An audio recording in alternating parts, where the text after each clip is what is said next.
जय श्री कृष्ण। भक्ति सागर चैनल में आप सभी का स्वागत है। आश्विनी मास कृष्ण पक्ष की एकादशी, जिसे इंदिरा एकादशी के नाम से भी जाना जाता है, यह पितृपक्ष की एकमात्र एकादशी है। क्या है इस एकादशी का महत्व, आइए जानते हैं आज के इस वीडियो में। आश्विनी कृष्ण पक्ष एकादशी, जिसे इंदिरा एकादशी और पितृपक्ष की एकादशी के नाम से जाना जाता है, इस एकादशी का वर्णन ब्रह्म वैवर्त पुराण में भगवान श्री कृष्ण ने युधिष्ठिर को इस एकादशी व्रत कथा का महत्व बताया है। इंदिरा एकादशी का व्रत करने और सुनने मात्र से वाजपेयी नामक यज्ञ का फल प्राप्त होता है। यह एकादशी पितरों को अधोगति से उत्तम गति प्राप्त कराती है।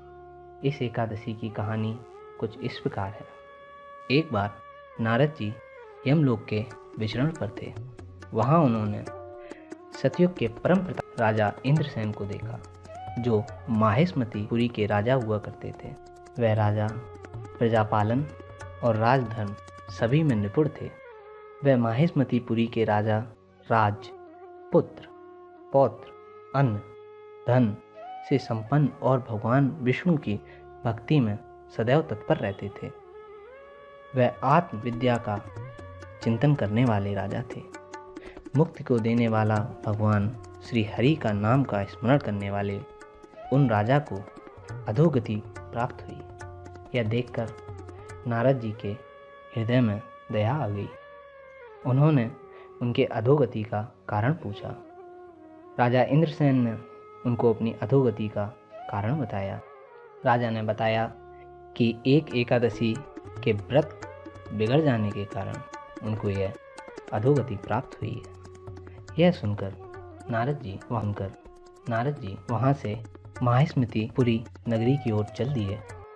आकाश मार्ग से महामतमान देव ऋषि नारद को देखकर राजा शार्दुल अपने सिंहासन से हाथ जोड़कर खड़े हो गए और नारद जी का विधिपूर्वक पूजन करने के बाद उनको आसन पर बैठाया। इतने में नारद जी राजा से प्रश्न पूछने लगे। हे राजन, तुम्हारे सातों अंग कुशल से तो हैं, तुम्हारी बुद्धि धर्म में तो है, तुम विष्णुमय भक्ति में तत्पर हो ना।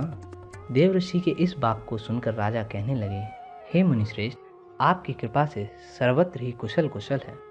आज आपके दर्शन से सारी यज्ञ की क्रियाएं संपन्न हो गई। हे देव ऋषि, आप कृपा कर अपने आगमन का समाचार कहिए।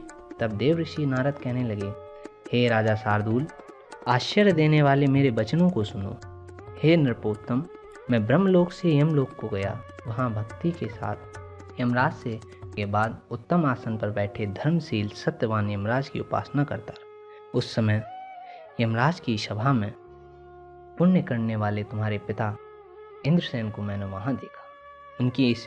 उनकी इस अधोगति की कथा सुनकर मैं यहाँ आया हूँ। सो हे राजन, तुम्हारे पिता को यह अधोगति पूर्व जन्म में एकादशी व्रत में विघ्न हो जाने के कारण प्राप्त हुई है। सो हे पुत्र, यदि तुम इंदिरा नामक एकादशी का व्रत करते हो और दान करते हो तो तुम्हारे पिता को विष्णु लोक की प्राप्ति होगी। राजा ने नारद जी से कहा, हे प्रभु, कृपया आप इस इंदिरा एकादशी के व्रत का वर्णन कीजिए। नारद जी बोले, हे राजन, मैं शुभदायक व्रत को कहता हूँ, तुम ध्यान देकर सुनो। आश्विनी मास की कृष्ण पक्ष की दशमी के दिन प्रातःकाल श्रद्धा के साथ स्नान करें। दोपहर में नदी में स्नान करें।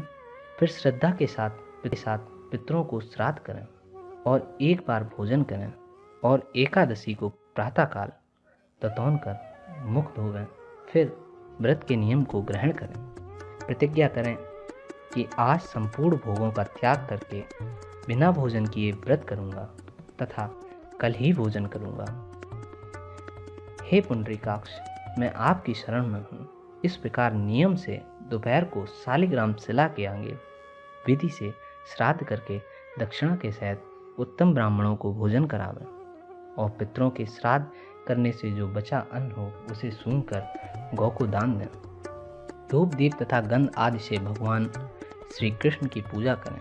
धूप दीप तथा गंध आदि से भगवान श्री नारायण की पूजा करें तथा रात्रि में केशव के निकट जागरण करें। बाद में एकादशी के दिन प्रातःकाल भक्ति के साथ हरि भगवान की पूजा कर ब्राह्मण को भोजन करावें। भाई तथा पुत्रों के सहित स्वयं भी मौन हो भोजन करें। हे राजन, इस विधि के साथ जितेंद्रिय होकर व्रत करें, तब तुम्हारे पिता विष्णु लोक को प्राप्त करेंगे। ऐसा राजा को समझाकर देव ऋषि नारद अंतर्ध्यान हो गए। यह राजा नारद जी की कही विधि से व्रत करने लगा। हे कौन्तेय, उस राजा को पुत्र, दास और रनवास के सहित व्रत करने से आकाश से फूलों की वृष्टि हुई और उसके पिता गरुड़ पर सवार होकर विष्णु लोक को गए। इस व्रत की कथा को पढ़ने या सुनने से मनुष्य सभी पापों से मुक्त हो जाता है और सब प्रकार के भोगों को भोग कर सर्वदा विष्णु लोक में निवास करता है। इस प्रकार ब्रह्मवैवर्त पुराण में आश्विनी कृष्ण पक्ष की इंदिरा एकादशी व्रत कथा यहाँ पर संपूर्ण होती है। इस व्रत कथा का महत्व अन्य एकादशी कथाओं से कई अधिक है, क्योंकि यह एकादशी पितृपक्ष की एकादशी होती है। जिन जातकों को पितृदोष होता है उन्हें इस एकादशी का व्रत अवश्य करना चाहिए। यह एकादशी पितरों को अधोगति से उत्तम गति प्रदान करती है। जय श्री कृष्ण।